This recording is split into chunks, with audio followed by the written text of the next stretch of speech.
Everyone, நான் தான் உங்கள் நிஷன்.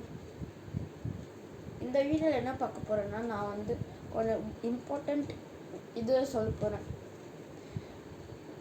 என்ன நிஷாந்த் வந்து லாஸ்ட்டு ஒரு வீடியோவாக சிஎஸ்கே ட்ரோல் பண்ணுறீங்கன்னு நினைக்காதீங்க.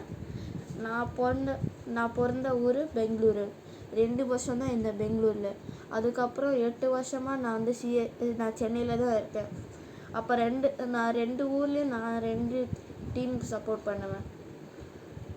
அப்புறம் நான் வந்து நாங்கள் 18 வருஷமாக கப் அடிக்கலை. அப்போ கூட எங்கள் ஃபேன்ஸ் வந்து லாயலிட்டியாக தான் இருக்காங்க. ஆனால் சிஎஸ்கே மொத்தம் வந்து இந்த வருஷம் வந்து தோற்று போயின்னே இருக்காங்க. நீங்கள் தோனி ரிட்டையர்மெண்ட் ஆகுங்க சொல்கிறீங்க. ஆனால் தோனியோட பிரச்சனைகள் உங்களுக்கு தெரியாது. அவரை வயசோட தெரியுமா? தெரிஞ்சுதுன்னா கமெண்ட் பண்ணுங்கள். அப்புறம் வந்து என்ன சொல்கிறது, நானும் சிஎஸ்கே ஃபேன் தான். நான் சென்னையில் தான் இருக்கேன். நான் ஃபஸ்ட் ஸ்டாண்டர்ட்லேருந்து சென்னையில் தான் இருக்கேன். அதனால் நான் ஆர்சிபிக்கும் சப்போர்ட் பண்ணுறேன், சிஎஸ்கேக்கும் சப்போர்ட் பண்ணுறேன்.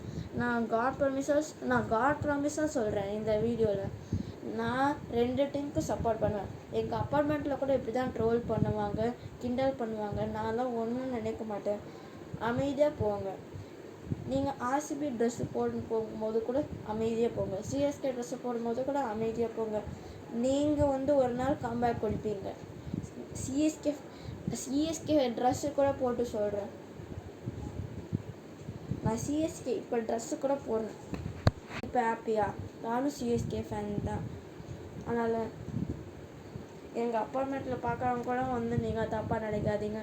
நானும் சிஎஸ்கே ஃபேன் தான். நான் சும்மாவே ட்ரெஸ்ஸு போகும்போது இந்த மாதிரி ஆர்சிபியை ட்ரோல் பண்ணுறீங்க, சிஎஸ்கே ட்ரோல் பண்ணுறீங்க. நானும் 2 டீமோட பெஸ்ட் ஃபேன். நான் சிஎஸ்கே மேட்ச்சு பார்ப்பேன், ஆர்சிபி மேட்சும் பார்ப்பேன். 2 டீமும் நல்லா இருக்கும். நெக்ஸ்ட்டு வருஷம் நாங்கள் கம்பேக் கொடுக்குறோம். சிஎஸ்கே ஃபேன் இந்த வாட்டி நான் சிஎஸ்கே ஃபேனாக ஸ்விட்ச் ஆகுறேன், ஆர்சிபி ஃபேனாக ஸ்விட்ச் ஆகுறேன். 50-50%. Okay, 50% RCB, 50% CSK.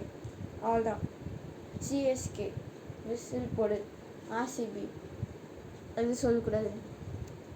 நெக்ஸ்ட் வருஷம் தான் சொல்ல முடியும். ஏன்னா ஈஸாலா கப்பு சொல்லும்போது தோற்று போயிடுறாங்க.